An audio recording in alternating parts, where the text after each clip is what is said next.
Good morning, YouTube. Today we're going to talk about whether modifying your Ferrari hurts its value. So are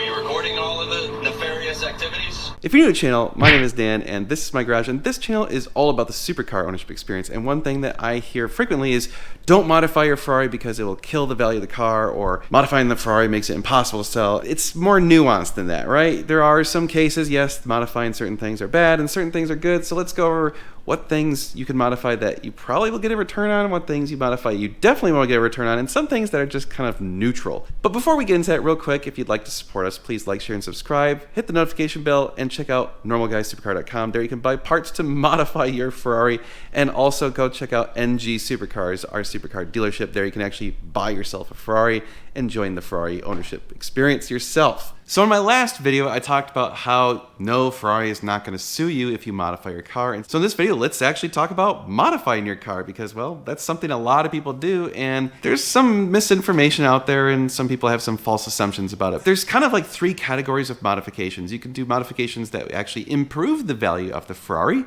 we're going to talk about those first. We can talk about some modifications that will actually hurt the value of the Ferrari, and finally there's some modifications that just kind of are neutral. It may or may not hurt the value. It's kind of, it's just kind of a wash. So you're probably not getting your money back, but you're not really necessarily making the car decrease in value. Some of these things also hurt the ability of you to sell the car. It may not hurt the value, but it makes it much, much more difficult to sell the car. So let's start off with modifications that will actually increase the value of your Ferrari. So the first thing is, there are some OE replacement parts that will help the value of the car. So it's kind of classified, I would say, as just regular maintenance, but it's a good thing, and people will see value in these things. So a great example is on the Ferrari F430 and 360. If you replace the ball joints with the heel engineering ball joints, now you're not necessarily going to see like a $1-to-$1 return, but people will appreciate the fact that it is a better design than OE. So anytime that there is a company that makes a better than OEM replacement part, those things generally are viewed very positively, especially if they come from companies like Hill Engineering that have a great reputation and a brand name that people in the Ferrari world recognize. Ball joints, bearings, throwout bearings, for example, tensioners, those sorts of things that have improved OE replacements are always a good thing. So absolutely do that. Spend the money and get the better ones. Usually they're cheaper. So it's like they're cheaper and better, and they're valuable. There's no loss there. There's absolutely no reason not to do that. Another huge one that is obviously got a lot of contentious debate around it is a manual conversion.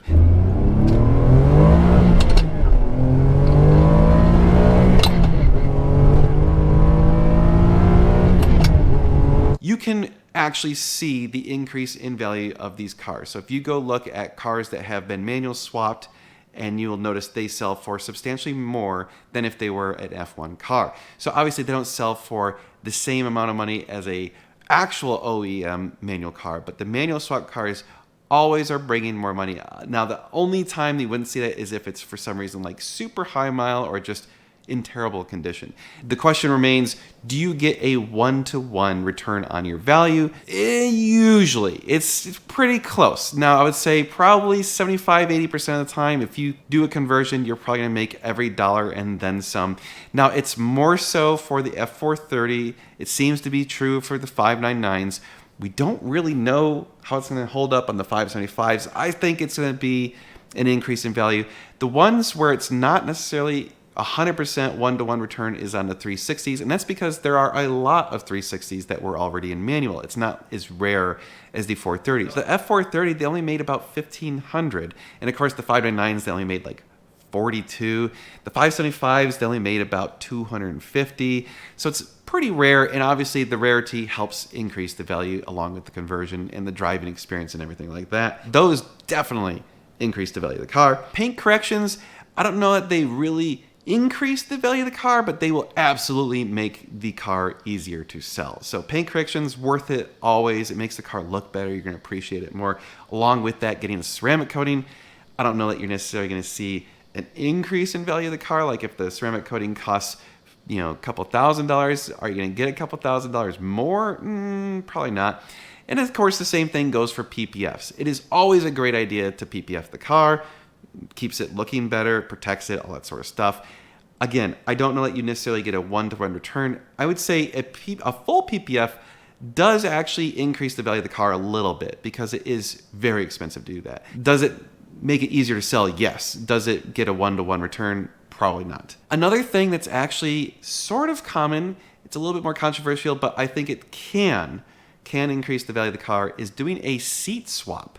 Now, it has to be when you go to a more expensive seat. So if you have, for example, the sports seats in a Ferrari 458 and you swap them to be the Ferrari 458 carbon seats, it probably will increase the value of the car. I don't think it's a one-to-one return on your cost, but it will actually make the car more desirable and people will want it. Now, the caveat to this is it has to be an OEC. If you put in aftermarket seats in a Ferrari, it will decrease the value of the car. So OE seat swap, good.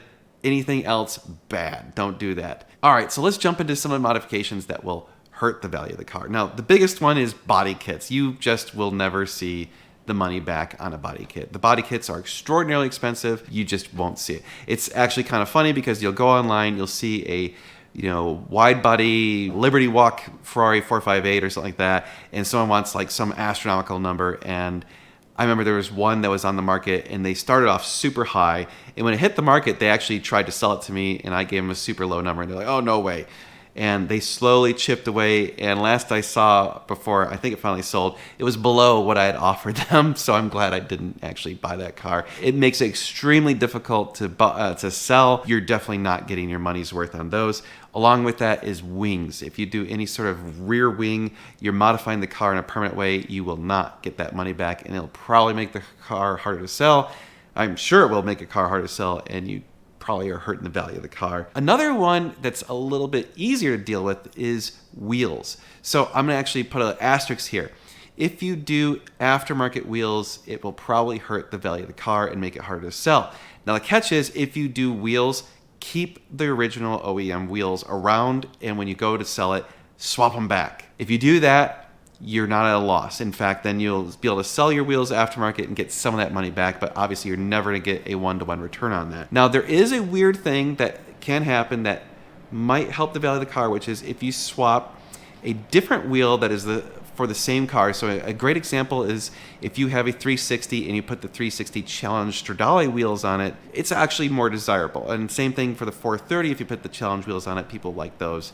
Now, another thing that happens is people will take a 430 wheel and put it on a 360, or a 458 wheel and put it on a 430, and so on. I don't know that necessarily gets a one-to-one return, and I think it probably, in some cases, makes the car, I would say, equivalent. So I would say this is probably classified as neutral.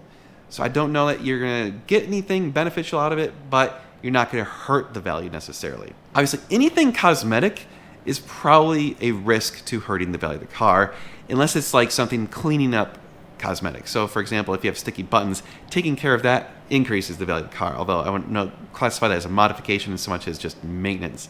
Anytime you modify the look of the car, you are putting the car at a high risk of devalue. Anytime you turbo a non-turbo car, you are definitely hurting the value of the car. You are never going to get that money back in the Ferrari world. It just doesn't help. Engine swaps obviously kill the value of the car. People want the Ferrari engine. So you hear people say, oh, I want to do a 355, but then put in a more reliable engine. Don't do it. Don't do it. You're never going to get that money back. Another one that will hurt the value of the car is if you swap from carbon ceramic brakes to steel.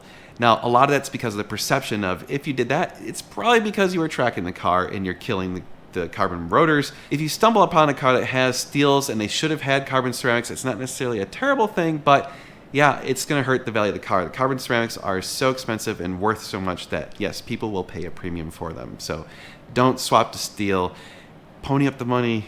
Keep the carbon ceramics. It's going to kill the value without them. So what are some modifications that are neutral? And again, this one probably has an asterisk and there's a lot of, it depends. So exhaust modifications can possibly increase the value of the car. Generally, it doesn't hurt the value of the car, but it can if they're crap. The caveat of this one is you have to go with a good brand that is highly reputable. So for example, if you do anything like Novitec, Capristo, Tubi, Klein, all of those probably increase the value of the car slightly. And again, it depends on the car, depends on what you did to it. So for example, putting a Capristo on a 355, 100% Everyone loves that. No one's going to fault you on that.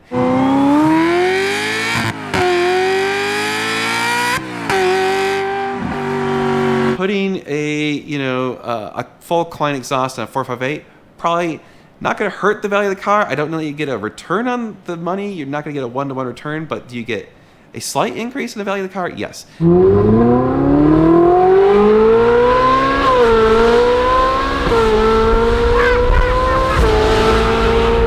Another great example is doing Capristo exhaust brackets on a 430 or any 430, putting in aftermarket headers probably increases the value of the car because the factory headers suck. They're going to crack.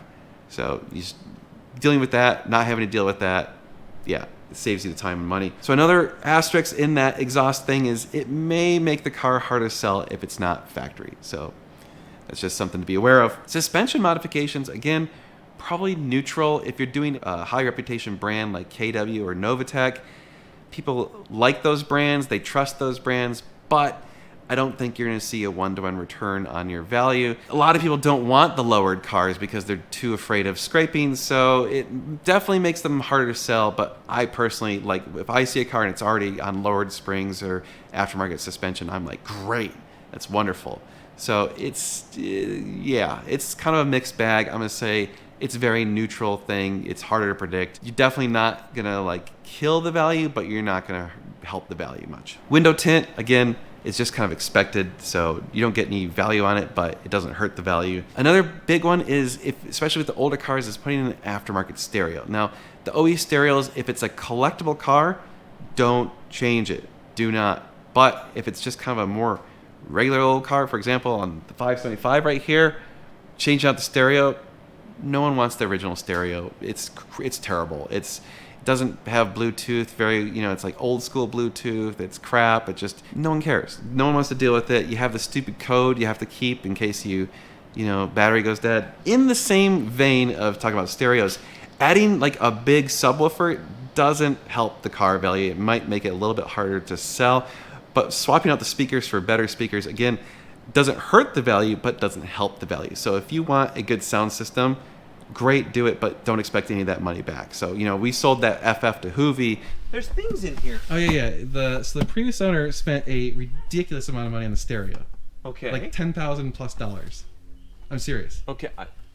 I saw the PPF, which is nice. It's full PPF. Previous owner spent a ton of money putting a badass stereo in it, really sound great. Didn't increase the value of the car by a single cent. But it doesn't hurt that car, so no one would look at the car and be like, I'm not buying it because it doesn't have the factory stereo. Just not going to matter. This is more of the maintenance world. If you have to replace the transmission, I think it's a neutral. I don't think it helps the value of the car, but there's so many people out there who are scared of the transmissions in these cars that if it's been replaced, it might make them feel better. Hey, it's already got the transmission replaced. Great, I don't have to worry about it going out for a while. That kind of mentality. Same can't be true of the engine. If the engine has to be replaced or rebuilt, people are then scared of the car. Why did the engine blow up? Because I think the problem is that engines are so reliable that if the engines are rebuilt or replaced, people assume that the car's been thrashed really hard or tracked or abused. Versus the transmission, it's just kind of they go out. So it's not necessarily a negative. Engine definitely hurts the value. Transmission, kind of neutral. And finally, tires. Putting aftermarket tires that are not the factory spec does not hurt the value, but is absolutely a maintenance point and it's desired. So upgrading to Michelin's when they have the Pirelli P0s, no one cares about that. It's a great thing. It helps the car sell easier, but it's not going to increase the value of the car. So just do it. Just suck it up, pay for the good tires. But I would say putting crappy tires, like no-name whatever tires, might make the car harder to sell. I don't know that it'll necessarily hurt the value, but people get suspicious because if you're cheaping out on the tires, what else are you cheaping out on, right? And that's a very true mentality. So don't cheap out on tires on these cars. It will make the car harder to sell. It could possibly hurt the value if someone's negotiating, hey, you've got shit tires, I got to replace them, that's going to cost me $2,000. So they're going to want $2,000 off the car or something like that. So just be aware of that. All right, YouTube. So basically what I'm saying is don't be afraid to modify it. It's certainly some modifications don't really hurt the value. In fact, they may help the value. The big thing is if you start changing the cosmetics of the car, it gets to be much more difficult. So personalizing the car with the looks is a risky move. Doing other things, not so much. Ultimately, what this is all about is enjoy the car. It's your car. It shouldn't matter. If you're planning on keeping the car forever, who cares? If you're planning on keeping the car for only a year or two, these things might be actually very relevant. So keep that in mind. Ultimately, just go enjoy it. Enjoy it. So please go out and drive. That's what I'm about to do. We're about to go take this thing out for a drive. Thank you so much for watching. We do appreciate it if you guys could like, share, and subscribe. Hit the notification bell. Visit normalguysupercar.com and NG Supercars. Support us. We do appreciate that greatly. We'll see you in the next video. We're going to be doing a lot of cool car stuff, so you're going to want to stay tuned. It's going to be sweet.